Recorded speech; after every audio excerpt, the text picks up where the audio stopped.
नमस्कार। मैं doctor OP Mishra, the संकेत लाइव से। आप सबको पता है कि 4 जून को लोकसभा के चुनाव परिणाम आए थे। उसके बाद से भारतीय जनता पार्टी में जो रायता फैला, तो अब तक समिट नहीं पा रहा है। उत्तर प्रदेश दिल्ली, उत्तर प्रदेश दिल्ली के बीच जो रस्साकसी, शीत युद्ध नहीं गर्म युद्ध जो चल रहा है, सुलझने का नाम नहीं ले रहा है। अपनी अपनी तलवारें लिए लोग तैयार खड़े हैं। ये पृष्ठभूमि मैं इसलिए आपके सामने पेश कर रहा हूं क्योंकि भारतीय जनता पार्टी इस समय संक्रमण काल से गुजर रही है और सारे के सारे मोहरे और प्यादे सबके सब दिल्ली में जमा हैं। Keshav Prasad Maurya ji waiting in CM के चक्कर में वहां डटे हैं। ब्रजेश पाठक जी भी वहां डटे हुए हैं। भारतीय जनता पार्टी के प्रदेश अध्यक्ष भूपेंद्र चौधरी भी वहां डटे हुए हैं और उत्तर प्रदेश के मुख्यमंत्री योगी आदित्यनाथ जी भी वहां हैं। ये जो 3 नाम मैंने गिनाए हैं, केशव प्रसाद मौर्य जी, ब्रजेश पाठक जी और भूपेंद्र चौधरी जी, ये तीनों इस अभियान में लगे हैं कि इधर से जो जिस स्टेट प्लेन से गए थे योगी आदित्यनाथ, इनको लग रहा है उधर से उस स्टेट प्लेन से वही आ रहे हैं, केशव प्रसाद मौर्य जी। अब चारों तरफ हलचल मची हुई है, बुद्धिजीवियों में हलचल मची रही है। पत्रकारों के पास फोन पे फोन आ रहे हैं, भाई क्या हुआ, कोई नया अपडेट है? केशव प्रसाद मौर्य जी कब शपथ ले रहे हैं? ये सारे जोड़ घटाव लगाए जा रहे हैं, अपने अपने हिसाब से परिभाषाएं गढ़ी जा रही हैं। होगा क्या, ये हर आदमी सोच रहा है लेकिन समझ नहीं पा रहा है कि नतीजा क्या निकलेगा। कल भी एक चर्चा आई थी कि समाजवादी पार्टी के समर्थन से केशव प्रसाद मौर्य जी मुख्यमंत्री बन सकते हैं। नए नए सिगोफे हैं, 100 लाओ और सरकार बनाओ, ये भी चल रहा है, लेकिन 100 आए कहां से? ऐसा थोड़ी है कि सारे के सारे लोग योगी आदित्यनाथ से नाराज हैं। ये ठीक है कि भारतीय जनता पार्टी उत्तर प्रदेश का एक बड़ा वर्ग योगी आदित्यनाथ की कार्यशैली और कार्यप्रणाली दोनों से नाराज है। अब उसमें ब्राह्मण समुदाय भी थोड़ा थोड़ा जुड़ता जा रहा है, जो अब तक भाजपा का यशमैन था। यद्यप भाजपा का यशमैन वो आज भी है, लेकिन योगी आदित्यनाथ जी की कार्यप्रणाली से नाराज है क्योंकि उसको लग रहा है कि सिर्फ ठाकुरवाद चरम पे है। चरम पे है कि नहीं है, यह अलग की बात है, इसकी परिभाषा अलग से की जा सकती है, लेकिन जो सूचनाएं हैं उसमें यह बात कही जा सकती है कि कहीं न कहीं जातिवाद हावी है। और 2024 के चुनाव में चूंकि सबसे ज्यादा नुकसान जो भारतीय जनता पार्टी का हुआ है वो ओबीसी वोट बैंक को लेकर हुआ है। केशव प्रसाद मौर्य जी, संजय निषाद जी, ओम प्रकाश राजभर जी, अनुप्रिया पटेल जी, ये जितने नाम हमने गिनाए ये सब ओबीसी चेहरा है। ये किसी भी तरह से योगी आदित्यनाथ को हजम नहीं कर पा रहे हैं। तो फिर आप सवाल ये उठाएंगे ना कि फिर नहीं हजम कर पा रहे हैं तो भाजपा हाईकमांड को हटा क्यों नहीं रहा? ये काम इतना आसान नहीं है। इतनी आसानी से योगी आदित्यनाथ हटने वाले नहीं हैं, इसको आप अच्छे से समझ लीजिए।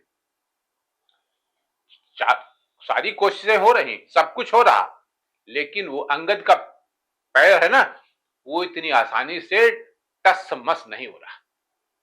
नीति आयोग की बैठक दिल्ली में हुई, अभी भारतीय जनता पार्टी के नेताओं से अलग अलग भेंट हुई।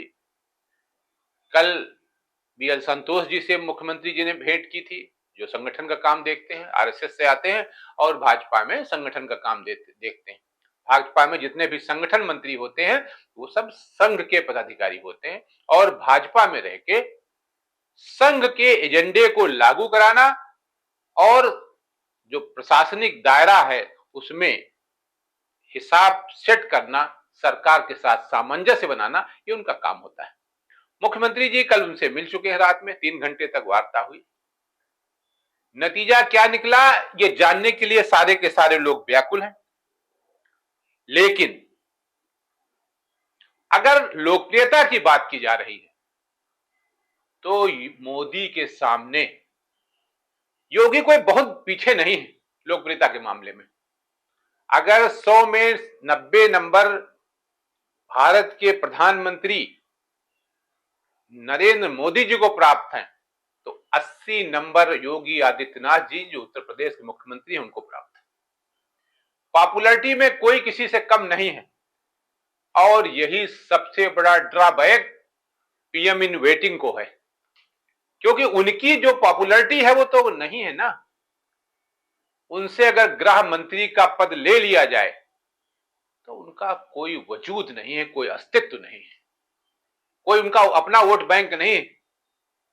जैसे अन्य लोग हैं उनका अपना वोट बैंक है, खासतौर से योगी आदित्यनाथ का अपना वोट बैंक है।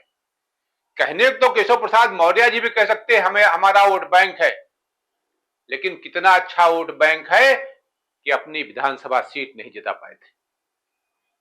यह है वोट बैंक उनका। तो चल ये रहा है कि सोशल जस्टिस वर्सेज हिंदुत्व का मुद्दा उठाया जाए। योगी आदित्यनाथ हिंदुत्व के अलंबरदार हैं, केशव प्रसाद मौर्य जी सोशल जस्टिस को लेकर सामने आने का प्रयास कर रहे हैं। यानी मंडल और कमंडल की राजनीति की पुनरावृत्ति पुनः हो रही है। अब भाजपा के जो अध्यक्ष हैं भूपेंद्र चौधरी जी उत्तर प्रदेश के, उनका कहना है, उन्होंने एक बयान जारी किया है कि उत्तर प्रदेश में कोई चेंजेस नहीं होने वाले हैं अभी, और एक्चुअल में चेंज अभी होना भी नहीं है। उत्तर प्रदेश में 10 विधानसभा सीटें हैं जहां उपचुनाव होना है। इन 10 सीटों में 5 सीटें समाजवादी पार्टी के पास थी, 3 सीटें भारतीय जनता पार्टी के पास थी और 2 सीटों में एक पर आरएलडी था और दूसरा पर डॉक्टर संजय निषाद जी की पार्टी थी। इस तरह 10 सीटें ये थी। अब यहां उपचुनाव होने हैं। योगी आदित्यनाथ का प्रयास होगा कि 10 की 10 सीटें हम जीत लें। इसके लिए वो सारी तैयारियां कर रहे हैं, कर भी चुके हैं। विधायकों के साथ बैठक, मंत्रियों के साथ बैठक, मंत्रियों को वहां की जिम्मेदारी, विधायकों को वहां की जिम्मेदारी, कार्यकर्ताओं को पुचकारना, कार्यकर्ताओं के साथ खड़े होना, ये सारी बातें योगी आदित्यनाथ जी कर रहे हैं, क्योंकि उनको 10 की 10 सीटें जीतनी है उत्तर प्रदेश में जो उपचुनाव में है। जो विपक्षी धड़ा है वो चाहता है कि एक भी सीट भाजपा को न मिले। अब आप ये देख लीजिए कि भारतीय जनता पार्टी का नुकसान कराने के लिए कौन लगा है, भारतीय जनता पार्टी का फायदा कराने का कौन लगा। अब आप इसको इस तरह भी कह सकते हैं कि भाई भारतीय जनता पार्टी को फायदा कराने के योगी आदित्यनाथ जी इसलिए लगे हैं कि उनकी कुर्सी स्थिर रह जाए। केशव प्रसाद मौर्य जी सीटें हराने के लिए इसलिए लगे हैं कि योगी आदित्यनाथ की कुर्सी अस्थिर हो जाए। कुर्सी स्थिर रहेगी कि अस्थिर रहेगी, ये बहस का मुद्दा हो सकता है। ये अभी चलेगा। अभी शाम तक, आज 27 तारीख, 28 तारीख को वहां से वापसी होनी है। अपना अपना गुलदस्ता लेकर लोग वापस आ जाएंगे। योगी आदित्यनाथ जी उसी स्टेट प्लेन से फिर वापस आएंगे। जो लोग यहां ख्वाब पाले हैं, जो फोन कर रहे हैं, क्या हो रहा, क्या फीडबैक है, क्या नया उपलब्धि है, अब सवाल यहां यह है, क्या क्या एक्चुअल में योगी आदित्यनाथ जी पिछड़ों के खिलाफ हैं? एज ए मुख्यमंत्री अगर आप देखिए तो इस बात में कोई दो राय नहीं कि उनकी प्राथमिकता ठाकुर है। इस बात को स्वीकार करते हैं सहर्ष और कहते हैं मुझे गर्व है कि क्षत्रिय परिवार में मेरा जन्म हुआ। हर किसी को भी इस बात का गर्व होना चाहिए, हमको भी गर्व है। जिस परिवार में या जिस धर्म में हमारा जन्म होता है उस पर गर्व होना स्वाभाविक सी बात है। लेकिन जब हम किसी पद पर बैठते हैं, चाहे वो संवैधानिक हो या गैर संवैधानिक, तो हमारा ये दायित्व है, हमारा एक कर्तव्य है कि हम सबके साथ न्याय करें, और न्याय करें ही नहीं, न्याय दिखना भी चाहिए। योगी आदित्यनाथ जी, उसी पैटर्न पर आपको चलना होगा और ये बताना होगा कि हम सबके मुख्यमंत्री हैं। जिस तरह के ये सवाल उठाए जा रहे हैं कि योगी आदित्यनाथ जी पिछड़ों के लिए काम नहीं कर रहे हैं, पिछड़ों के लिए सिर्फ केशव प्रसाद मौर्य जी काम कर रहे हैं, इस भ्रम को समाप्त करने की आवश्यकता है। तभी उत्तर प्रदेश की राजनीति में कुछ संभव है। जो भाजपा का ये संक्रमण काल चल रहा है, जो रायता फैलाया गया है 4 जून से लेकर अब तक, जो सुलझ नहीं रहा है, समिट भी नहीं रहा है, वो भारतीय जनता पार्टी को उत्तर प्रदेश में कहीं का नहीं रखेगा। ये बात ध्रुव सत्य है, इसको समझना ही होगा।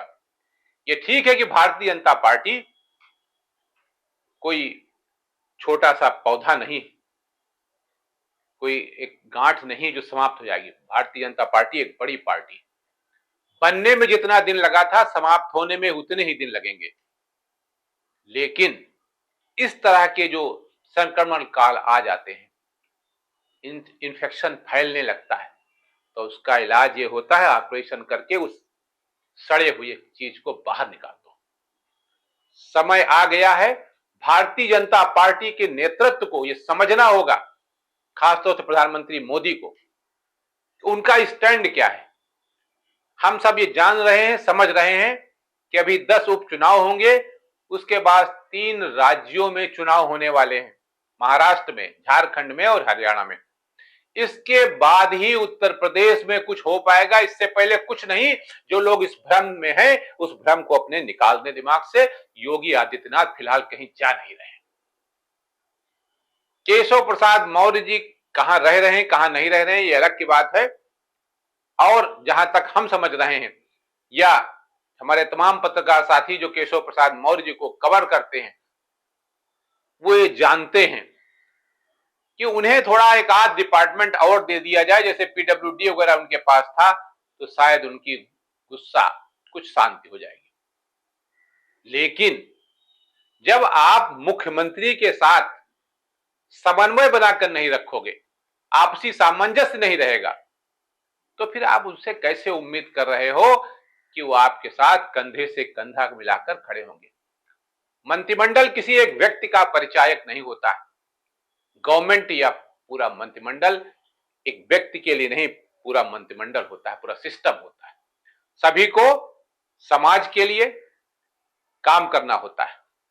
पार्टी जो तय करती है मैनिफेस्टो में, अपने घोषणा पत्र में, उनको पूरा करना होता है, और समाज का कल्याण हो, सबका साथ, सबका विकास, सबका विश्वास, तभी पार्टी आगे चल पाती है। इसलिए जो लोग इस काम में लगे हैं कि योगी हटाओ, भाजपा बचाओ, वो गलत फहमी में जी रहे हैं। योगी भी रहेंगे, भाजपा भी रहेगी, प्रदेश भी इसी तरह चलता रहेगा। बातें चलती रहेंगी, बयानबाजी होती रहेंगी, दिल्ली की दौड़ चलती रहेगी, लोग जाते रहेंगे, आते रहेंगे, लेकिन योगी आदित्यनाथ अभी अपने स्थान पर रहेंगे। आज के लिए इतना ही। नमस्कार।